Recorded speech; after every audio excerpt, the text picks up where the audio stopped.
Jonathan with Gutter Guards Direct. Today I am at a home in Nashville, Tennessee, where last year we installed the MasterShield micro mesh gutter protection system, and I wanted to stop by and see how everything was working out. So stay tuned and I'll show you what we did here.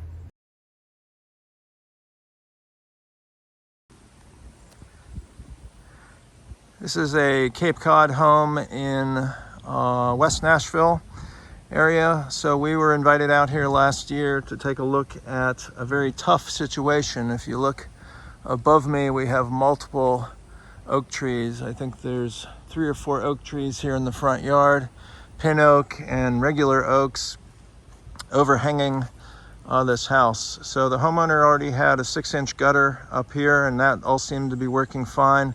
But he was having a lot of problems with the leaves and debris getting inside the gutters, and he spent the last many years cleaning them out himself. And what happens here is it's not so bad on the right side, but as you move over to the left, the ground tapers away and it just becomes more challenging to access the gutters. So we came out and, or I came out and recommended that we install the MasterShield gutter protection system. You can see up here, there's nothing up on the roof and nothing up on the gutters themselves. And we're beginning to see some leaves starting to fall. So as I walk around, you might see something here that you'll kind of see how this system works.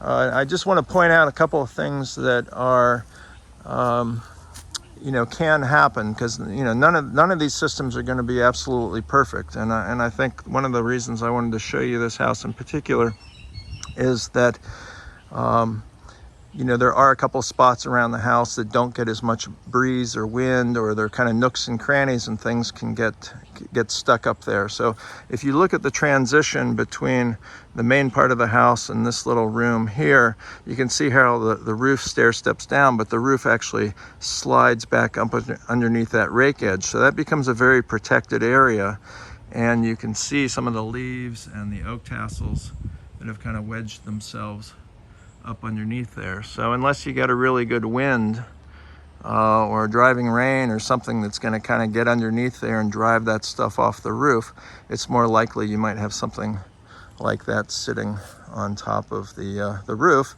And as you can kind of see in that inside corner there, you've got a little bit of that tassel activity just hanging out on top of the gutter guards.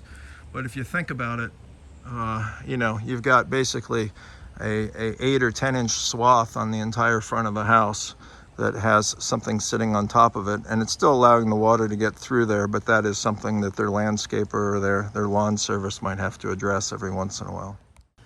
Here on the side of the house, you have some sort of bush, I don't know, holly bush or something there, but you can see how that thing has essentially overgrown onto the roof. And in fact, it looks like they've kind of trimmed it at ground level, but they're letting it grow up over the roof at above the roof line there. So we've got the MasterShield up there, and it might be hard to see, but I can actually see some leaves sitting up in the valley up back behind there. So again, the more protected an area is from the wind and the elements, the more likely you might have something sitting on the roof. And as that stuff works its way down, it may sit in that inside corner. But this is just a transition point from the house to the garage, and so there's no basement or anything under there that would really be an issue if you get a little bit of water coming over in that valley every once in a while. Here's the backyard. This is the backside of the garage here, so you can see that's all nice and clean. Really nothing on the roof, nothing on the gutter guard system itself. But if you come over here to the right, where they've built this porch that has a flat rubber roof, or that's not flat, but a sloped roof with the rubber on it, you can definitely see some leaves and debris, not only on the roof there, but also sitting on top of the gutter guards. So one of the reasons I came over today was to talk about this and see what options we might have to try to drive as much of that stuff off the top as possible.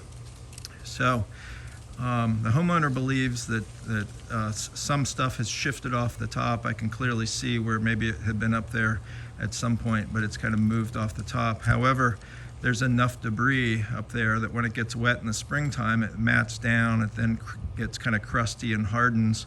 And sometimes it'll just easily blow off and sometimes it won't.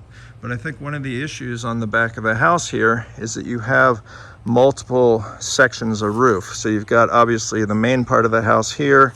Over to the left, you've got that breezeway between the house and the garage. And then you've got the garage roof on the back. And you've got a really tall tulip poplar tree. So you just don't have as much wind blowing here. The fact that you've got all that stuff that collects up on the roof as it is problematic. So as that stuff kind of shifts its way forward, it can potentially get stuck up on top of that gutter guard. So this is one of the rare instances where we actually see debris collecting on top of the gutter guard. And it's really what I want to point out is none of these systems are perfect. So it's like you solve all these problems. You basically keep the leaves and debris out of the gutters, you get the water going where it should be going, you get the gutters pitched accordingly so everything's draining the way it should, and then you can run into situations that just frankly are out of our control. We didn't design the house, we didn't set it up, we're just trying to work with what we are inheriting in a way. And one of the reasons I wanted to come out here and address this with a homeowner was to discuss different options in terms of what we might be able to do to take care of this. So what we've decided in this case is to do nothing with this system. And the reason being is really I only saw two options. One, well, maybe three options. We didn't talk about the third option, but the first option would be to do nothing and leave it the way it is. Second option would be to actually adjust the gutter and drop the gutter even more. Right now there's a smooth transition from the roof to the gutter guard. And so that creates a nice, that smooth transition is probably best from a water flow perspective. It's best from a debris perspective. We could put a little bit more angle on the gutter guard, and we could drop the gutter maybe another inch or so to kind of drive that down a little bit more and see if that additional angle would help.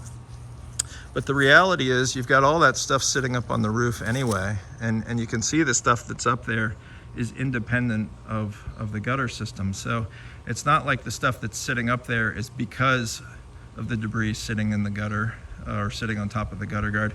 It's really because it's a relatively flat roof, a low sloped roof that's rubber, and when the stuff lands on it, and it just hangs out up there. So the solution in this case was just to have the landscaping crew, when they come by, maybe in the late spring after all the tassels have fallen off the oak trees, and then again in the fall when the leaves have blown off, just to blow off the roof and blow off the gutters at the same time. So he said that's normally something he would do anyway. He just wanted to leave it there for me to come by and take a look at it. So I don't know if that was all three options. I think the third option then was to actually put a different gutter guard up there. But honestly, MasterShield's the best bet for this in terms of shedding what's up there and taking in the water. So if we did anything else, it would just be more porous, and it would just be that much more likely that stuff would sit on top of it. Now, with that said, if you look over here to the right, you can see potentially, if the sun is not glaring at us, you can see some debris sitting on top of that section of gutter there, and the gutter is pitched accordingly. So if you look to the right, there's nothing up there, but you come more to the middle where this tulip poplar is kind of overhanging it, and you've got more debris sitting up there, and even off to the left it's pretty clear. So my belief here is that this is an easy fix, that I'm just going to have the guys drop the gutter a little bit more. So again, I think the pitch left to right is okay. But what I want to do is drop the whole thing down so we just get a little bit more of a forward slope on the gutter guard. The system will be able to handle that with no issue. But since we didn't get that kind of appropriate slope the first time on this, then I think that will be an easy fix. And I believe once we do that, then the leaves and debris and the oak tassels and what have you will shift just off the top of this. So I could kind of theorize too that I think this area is a little bit more protected because of the porch and you know, all the position of the roof.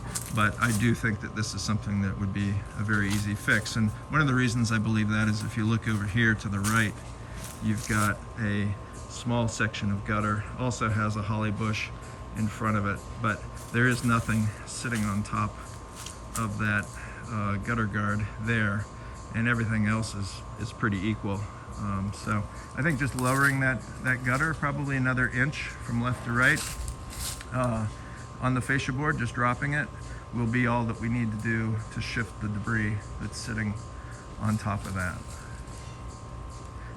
If you like this video, go ahead and hit the like and subscribe button and ding the bell, and you'll be notified the next time we release a video.